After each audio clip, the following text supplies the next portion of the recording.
Hello and welcome to That's the Point. My name is Corey Meyer, joined today in studio by Andy Dickey from HP. Andy, how's it going, man? Hey, thanks for having me back again. Hey, you keep getting return invites, so it means know. you're doing something right. Or nobody else would take you up on it. I don't know which it is, but I'm hoping it's. And we'll never let anyone know. So, all right, every episode we unpack and demystify construction technology, or at least that's what we set out to do. And in this episode, Andy is sitting here, so we're going to be talking specifically about robotic layout, and specifically, one would hope, the HP SitePrint, right? So here he is. You know, of course, this is the HP SitePrint, which we've covered in previous episodes. About we had one about the speed and the discussion about is it really faster than kind of the conventional methods. We also did one about how it got started, how the HP SitePrint was originally created. Both those are linked down below. But we have a unique opportunity on this show to tackle some interesting conceptual topics. And after the first several, we wanted to talk about this idea that's kind of bubbled up. And that's been the idea and basis behind how it's actually costed out and how you actually consume the SitePrint, how you actually budget against it and all that stuff. I think it's safe to say that it's one of the areas that HP has concentrated on. I know you've lost many years off your life trying to figure this out. But really, I mean, we were talking off camera and you guys immediately realized that this was a lot of the initial business model discussion was how do contractors cost out jobs? How do they cost out, the technology they use? And this became an instant topic for you guys to try and figure out, and one that became pretty big in the windshield. Yeah, definitely. I think it's important to keep an open mind as well, because you know this about me, but the audience maybe doesn't know that I used to run a construction company, particularly a concrete contractor. So I thought I knew, Right. That's the human nature. You think you know, but I didn't know. And the business model that we have now, just right off the top, is the fourth one that we've had, right? Which is incredible for a product that's it hasn't been out there that long, but there was a lot of iteration going on there. For sure, and we're super agile. So we launched in July of 2023, which is a little over a year and a half ago now. But we were laying out with customers 2 years prior to that because we wanted to get it right before we launched, not just the device itself or the cloud solution that goes with it, but the business model also. Because we have a culture, we want to work the way the customers work. The first few that we tried didn't work out, and we just threw our hands up and said, hey, we're going to do a focus group.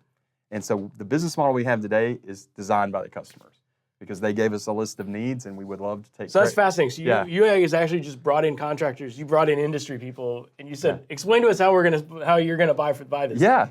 I mean, the first thing they said was, hey, we want to own the robot, because the initial model that we tested was purely based on the area that you're operating in, right? They said, we want to own the robot. And when I asked them why, they said, hey, if we do rentals, that creates a logistical problem, a scheduling problem, because what you're going to want to do is have that robot on and off that site repeatedly, right? Because you want to keep it rolling every day. We don't want that. We don't need another scheduling problem. So I said, okay, check. They want to own the robot. So we got to have a way for them to buy it. And then they said, secondly, any of the things that go around operating and maintaining the robot, we don't want to do a subscription necessarily. I said, okay, well, you've got some parts in here that I think would turn this robot into a paperweight for a lot of contractors. There are some expensive pieces in here. Very expensive. So, and they're like, that is a good point. You're right. But when you bring a focus group in, everybody's under NDA, you can tell them things, right? And they're like, you're right. That would become a paperweight. We don't want to do that. So they said, well, if you're going to do recurring, whatever you do, I don't want to pay for it if I'm not using it. Right. If it's sitting on a shelf. And so if you do that, all you come up with is our current model, which is you buy the robot and then you pay as you go in some form or fashion. We've got several ways to do that, and they're tailored to different customer groups. So MEP and fire protection, if they want, they can just pay by the point. Every point comes with a string of text. If you're an interiors contractor, you can pay by the area. Right now, we're experimenting with an unlimited plan. So the focus group told us, this is how you learn as you go, right? The focus group told us, we don't want that. And now people are telling us, we want that. Right. That is exactly the experience of the focus groups that I've had, yes. You learn lots of different things. Yeah, you learn a lot of different things. And I think what you're doing is like making a sculpture. You start with a block of stone and you just start chipping away. And just the mechanism for us chipping away is just listening. That's all. And we're learning as well over time. And it really is, and this blended model is really unique because, you don't have to worry about, the things that you would historically get push back on as far as like the cost of ink or something like this. Yeah. And these can be very exotic inks that you can use here too. None of that's a variable anymore, right? Not for you as a dealer, not for the customers. We don't charge for that. It's included in the service plan, and you don't have to think about it. And that's important. You don't need more things to think about. more things to get on site, more things to pay for. Just make it simple. Yeah, exactly. And that's what I was going to say. You said it more eloquently. It is simple. You buy the robot, you pay for what you sprint, and then that's all there is to it. You don't have to worry about any of the expensive parts that are in this thing, all the magic that is contained inside. It's all covered.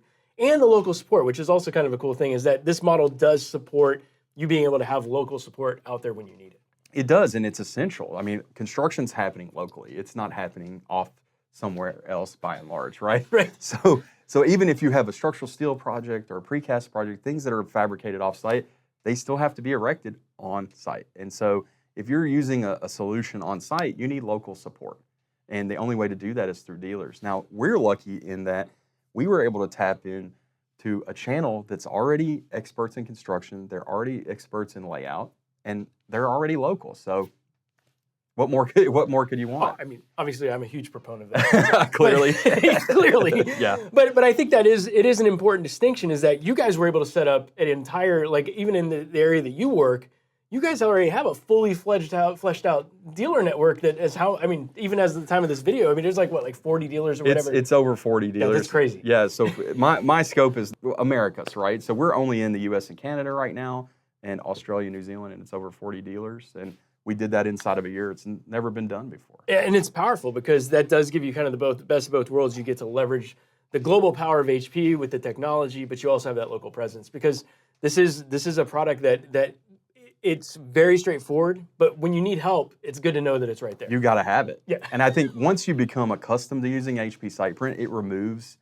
So what happens? It removes time from the schedule. Clearly, usually that takes 1-2 projects to actually make its way into the scheduling. But once it's gone, it's gone. But once you pull the buffer out of the schedule, it's gone forever. And so when something happens, you need somebody that's going to be there. Right. To take care of you. And part of the service plan is getting a loaner. So you don't ever really have to be down. You only have to be down as long as it takes for your dealer, like yourself, to get you your loaner robot while you're repairing their robot as a part of the service plan for no additional charge. Said better than I ever could. So, Andy, thank you so much again for stopping by and tackling what I really think is an important consideration when you're looking at these robots, because the pricing model, the costing model is important. But with this particular way that you guys have set this up, it's really unique because it's really responsive to the way contractors and construction firms operate and how they budget. I mean, we're trying. I'm trying to give you a solid here. Yeah, for sure. And of course, don't forget, if you have any questions, make sure you reach out to your local building point. They'll be more than happy to help. And don't forget, smash that subscribe button to stay up to date with the latest tips, tricks, and pointers. Andy, you did it. Thank you. You did it. You're definitely coming back now because you did a great job talking about us. Okay, now it's settled. All right, now it's settled. I don't have to wonder. Thanks for watching, and we'll see you next time on That's the Point.